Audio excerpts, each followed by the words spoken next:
Hello, and thanks for stopping by. Today, I'm up the top of the Shard, which, towering over London Bridge at an impressive 309.6 metres, or 1,016 feet high, is one of the tallest buildings in Europe, and I must say, it's very windy up here. Here, have a listen.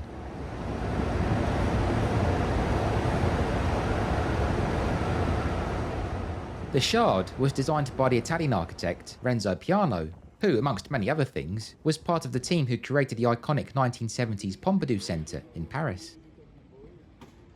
Renzo's initial sketch for the Shard was scribbled on the back of a menu during a meeting with the property developer.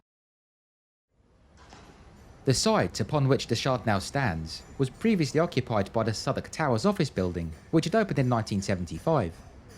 This old block was demolished in 2008, allowing for construction of the skyscraper to commence soon after. The work was completed just a few years later, in 2012, which isn't bad going, to be honest. As you can imagine, the Shard boasts some pretty remarkable statistics. In all, it contains 11,000 panels of glass, which, in case you were wondering, are kept spotless by a team of 6 window cleaners who abseil down the sides. Not a job I'd really fancy doing. If all the wires in the building were laid end to end, they'd stretch from London to Paris. And in 2011, when the building was still under construction, a fox, whose staff named Romeo, was found living all the way up on the 72nd floor. The Shard has 306 flights of stairs and is served by 44 lifts, including double-decker models, which travel at 20 foot per second. And once you're at the top, the view stretches for a good 40 miles. Anyway, being up here has led me to start thinking about what some of London's less obvious tall landmarks are. Other towers, pubs, parts of the tube network, that sort of thing. So let's head back down to the ground then, and go and see what we can find.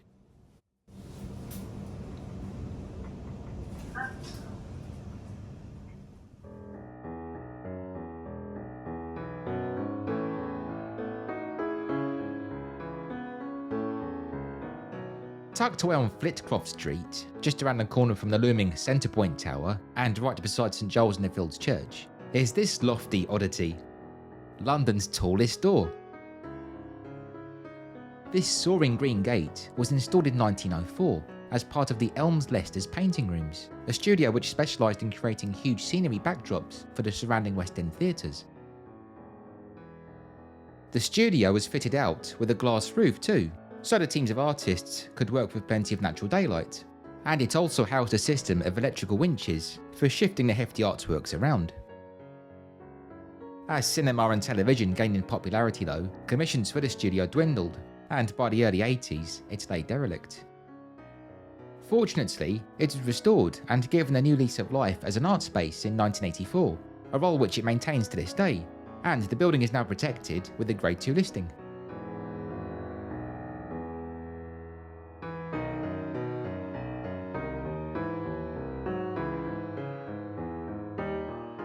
As we've seen in my various other videos on the subject, London has many pubs, but which is the tallest?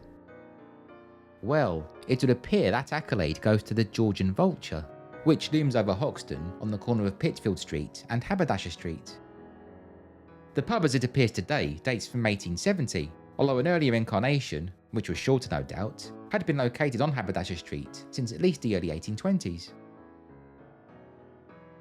Shortly after opening in its current form, the pub was advertised to potential leaseholders as being, quote, replete with requisite appliances for the successful promotion of a retail trade. It is conspicuously placed at the corner of a thickly populated street and in front of an enormous and gradually increasing thoroughfare, which combined circumstances have always secured to this house a trade of great extent and profit. Those Victorians really did have a way with words, didn't they?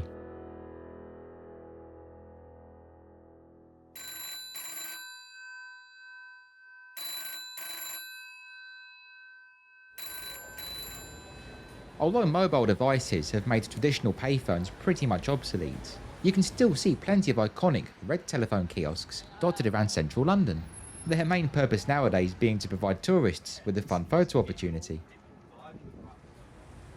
You can even see the original wooden prototype of the red phone box, known as the K2 model, which was designed in the 1920s by Sir Giles Gilbert Scott, in the grounds of the Royal Academy on Piccadilly. The strangest and tallest red phone box in London, though, surely has to be this one, which is hidden away in a small courtyard at number 17 Hall Road, Maida Vale. This phone box is, as I'm sure you've already clocked by now, an artwork. It was created by the French artist Philippe Starck, having been commissioned to adorn the apartment block outside which it now stands, those flats having been converted from the former Lord's Telephone Exchange, which had first come into operation in 1937. To create the piece, Philippe cut and shut two boxes together, specifically K6 models, which also date from the 1930s, and he kitted out the interior with the traditional Bakelite phone and other kitsch decor, although as you can probably imagine, this kiosk is locked and just for show. There's certainly no dull tone to be heard here.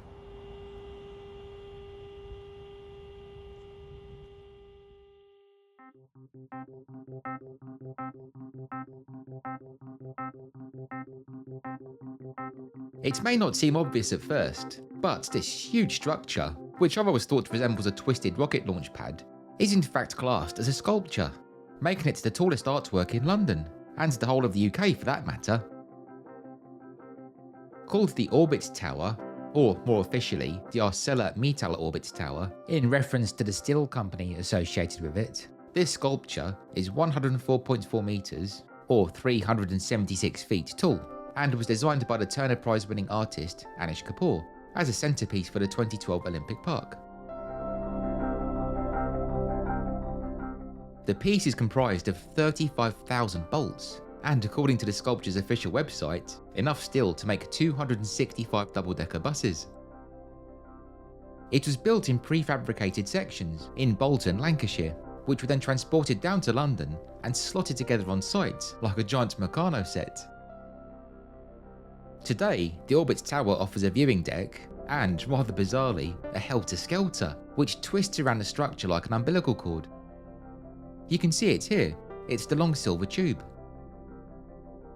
This slide is the tallest in Britain, and it takes 40 or so hair-raising seconds to hurtle from top to bottom. If you're feeling brave enough to give it a go, I'll leave a link to the Orbit Tower's website in the description.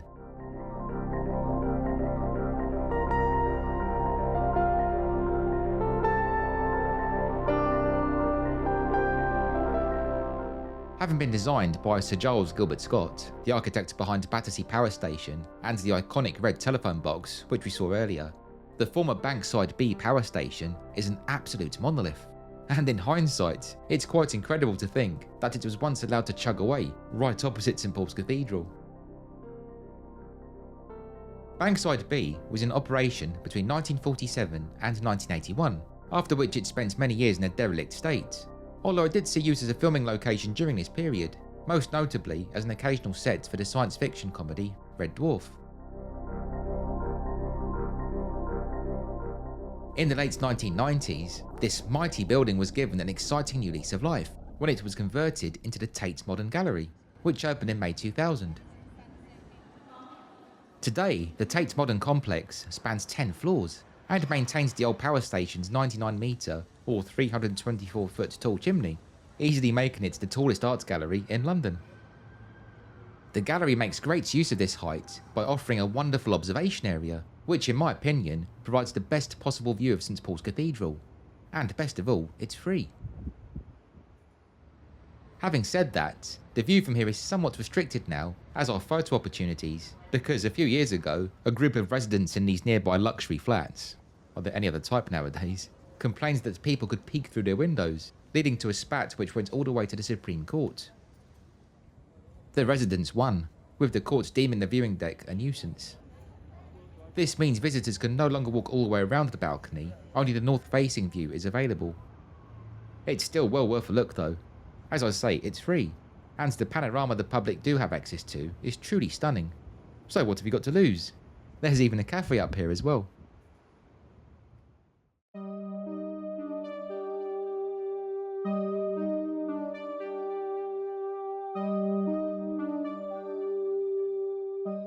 Soaring up at 177 metres, or 580.7 feet, the BT Tower, or the British Telecom Tower, and GPO Tower as it was known before then, is always one of those buildings which really stands out when observing London's skyline. It just looks so unique. It stands on the corner of Cleveland Street and Maple Street in Fitzrovia, but you can see it from all over the city.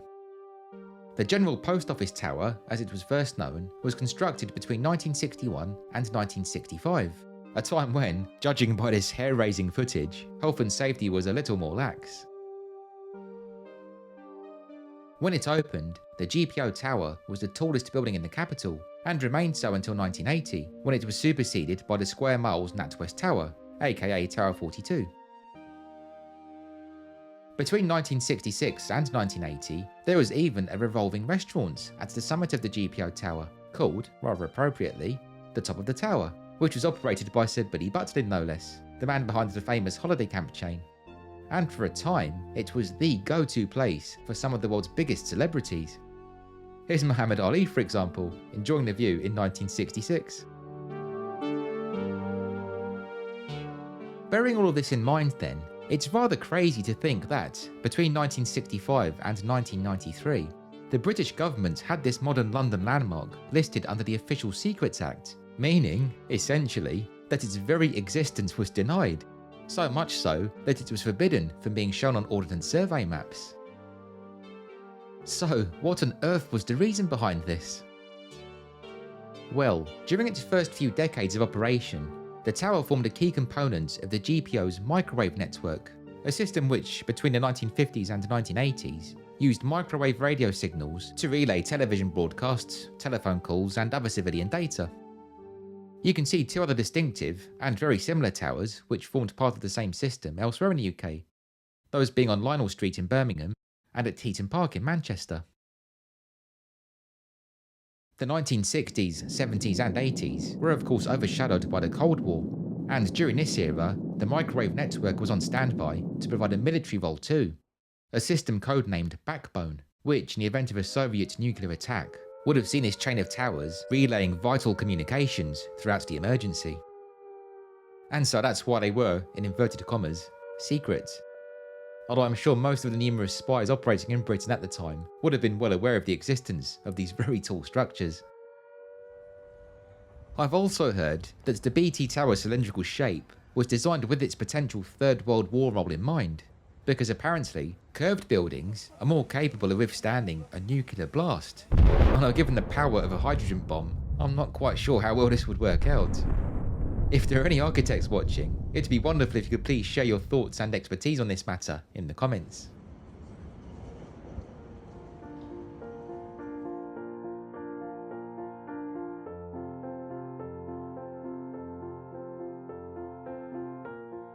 Guy's Hospital, easily one of London's most famous institutions, is very old indeed. It was founded in the early 1720s by the philanthropist Thomas Guy, its original purpose being to care for incurables who'd been discharged from its sister hospital, St Thomas's. So I guess your prospects weren't too promising if you found yourself transferred to Guy's back in those days. The hospital has been greatly expanded over the years, part of which includes the huge Guy's Tower, or the Tower Wing as it's now known. This building opened in 1974, and with 34 floors and a height of 148.65 metres, or 487.7 feet, it was for many years the tallest hospital in the world, although it's since slipped down to 5th place, behind a number of American hospitals and a Chinese establishment. Maybe it's time Guy's added some more floors to up the ante. If you don't mind me going off on a quick tangent for a few moments, there's a real curiosity within Guy's Hospital that I'd like to show you whilst we're here. It's this, that it's better to give than to receive collection machine, which you'll find inside the hospital's main entrance and reception area. This automata, which to my mind anyway has a slightly uncanny vibe, was designed for the hospital in 2002 by the cartoonist and engineer Tim Hunkin. Essentially it's a slots machine type game. As you can see, the nurse is always rotating, and your goal is to try and drop a coin directly into her tin cup. If you succeed, she'll feed it into the rather startled looking patient's mouth, who'll then rise up, turn his head and smile.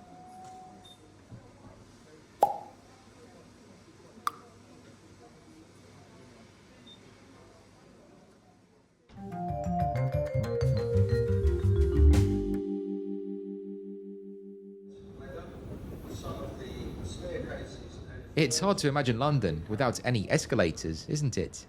Just imagine how hard it would be to traverse all of those shops, offices and tube stations if we didn't have all of these handy rolling stairs.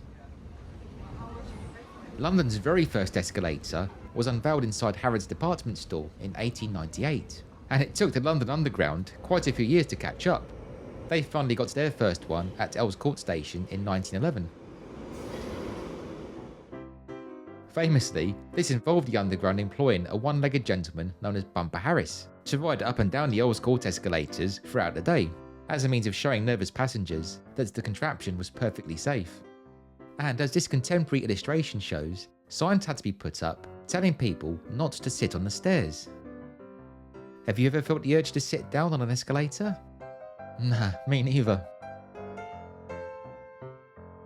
Today, the longest escalator on the tube, and indeed the longest in Britain, is to be found at Angel Station in Islington.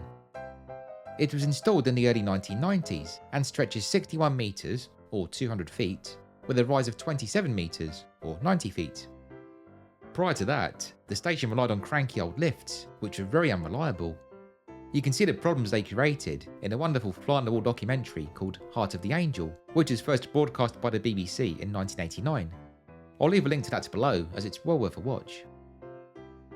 Not long after they came into service, the escalators at Angel appeared in the music video for Pulp's 1995 hit, Disco 2000. And in 2008, a Norwegian daredevil thought it would be a good idea to ski down them. As a disclaimer, I should say here, please don't try and replicate this stunt. The Underground's tallest staircase, by the way, is at Hampstead, the reason being that that's the deepest station on the network. There are 320 stairs here, about the equivalent of climbing a 15-storey high building, so it's not one for the faint-hearted. I don't know, the things I do for this channel.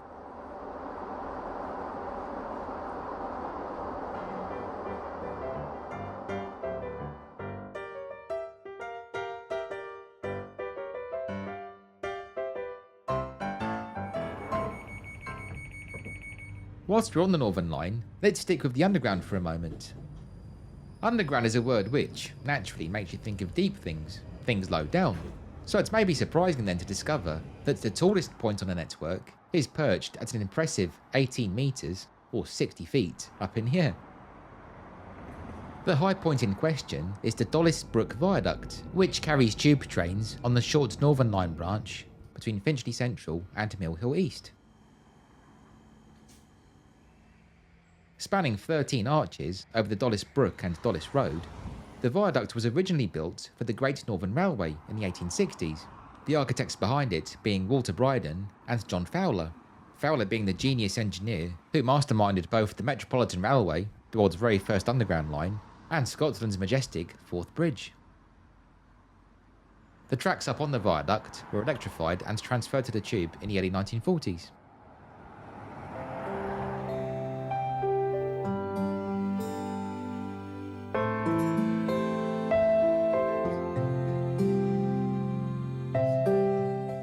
Although London is noted for its impressive cathedrals, there are of course many equally beautiful churches to be found throughout the city too.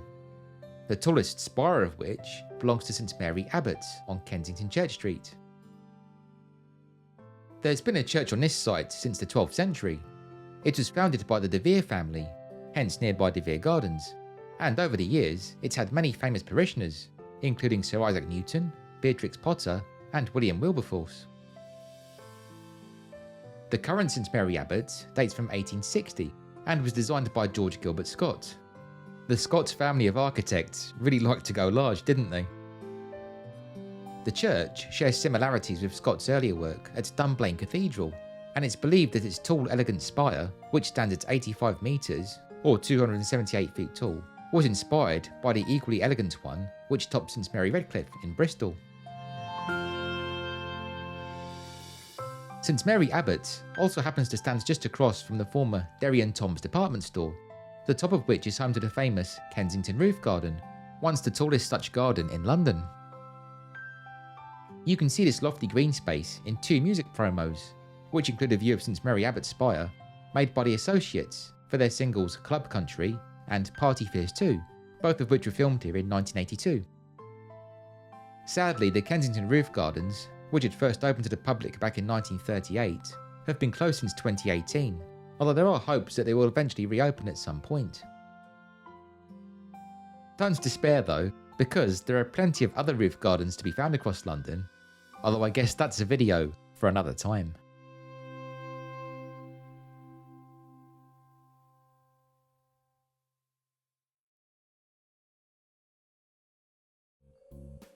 Thank you so much for watching. I hope you enjoyed this tour of London's tallest oddities and would love to hear your own thoughts. What other tall London things can you think of? Are you thinking about trying out the Orbit's Helter Skelter? And have you ever attempted to climb the steps at Hampstead Tube Station?